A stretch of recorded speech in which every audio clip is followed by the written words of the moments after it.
26-year-old Emma Sutherland had major car trouble, leaving her alone in the middle of nowhere. She began to walk, her heels clicking against the pavement as she made her way along the desolate road. Trees ganged up either side of her. The silence was overwhelming. Emma could not shake the feeling that she was being watched. Suddenly, she heard a faint sound of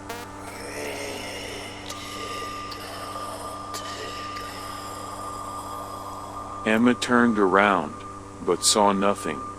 She continued to walk at a faster pace when she stumbled upon an abandoned hospital looming in the distance. The building was a bleak, imposing presence, and Emma shuddered at the thought of entering it. From the shadows behind her, there came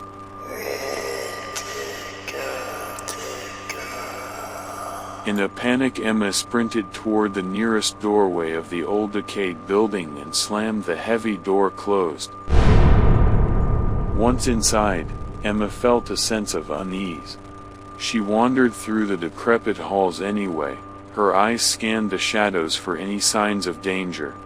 Suddenly, she heard the sound of footsteps behind her, but when she turned around, there was no one there. Emma's heart was pounding, and she knew she had to be careful. She soon realized that she wasn't alone in the hospital. There was a clown lurking in the shadows, his presence both playful and menacing. His weird voice and shocking appearance was enough to make Emma fear for her life. She tried to run, but the clown was always one step ahead of her.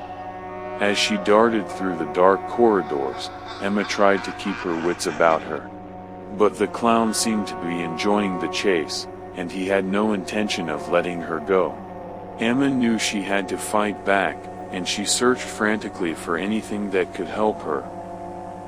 Finally, she found a heavy metal rod and swung it at the clown. The blow knocked him to the ground, and Emma seized the opportunity to escape. She fled the hospital, gasping for air and shaking with fear. Emma's heart was pounding as she fled the abandoned hospital, desperate to get away from the clown that had been stalking her. She ran as fast as she could, but she could hear the sound of his footsteps getting closer and closer. Suddenly, Emma felt a sharp pain in the back of her head, and everything went black. When she woke up, she was in an unfamiliar room, surrounded by darkness. As she struggled to regain her senses, Emma realized that the clown was still with her. She could hear his breathing and faint laughter. She knew that she was in grave danger. Emma tried to scream, but her voice was silenced by a hand over her mouth. The clown whispered something in her ear, but she couldn't make out the words. She was paralyzed with fear, unable to move or speak. The clown began to laugh, a sound that sent shivers down Emma's spine. She knew that she was trapped, that there was no escape. She closed her eyes and prayed for a miracle. But it never came.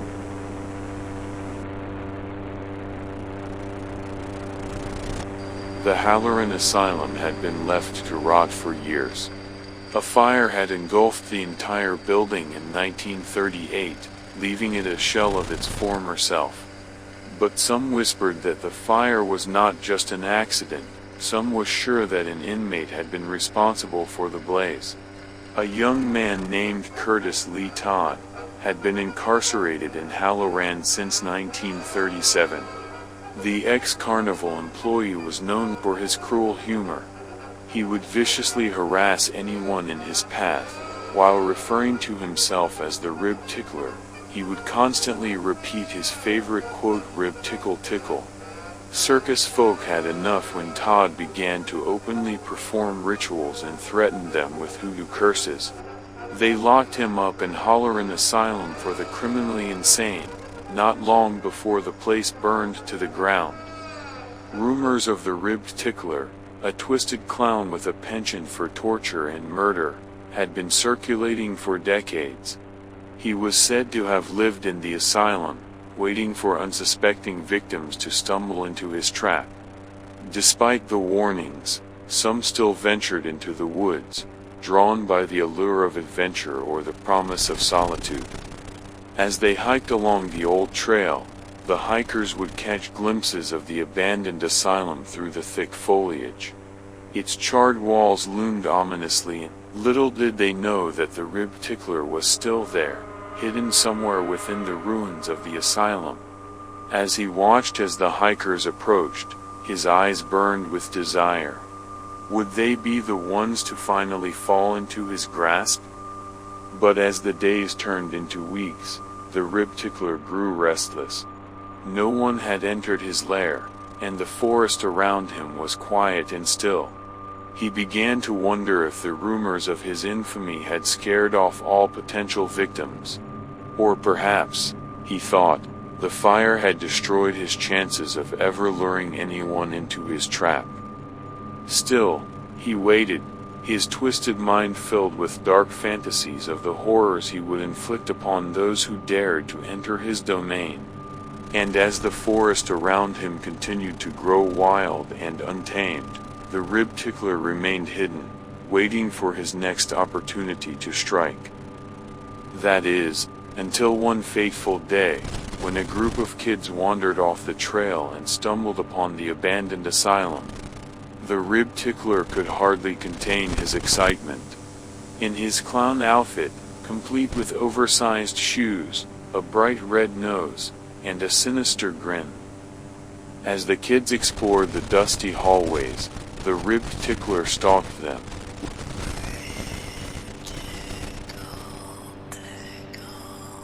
He stalked them for a little while, he followed quietly behind them. He reveled in their fear, relishing in the power he held over them. The children froze upon hearing the unearthly sound.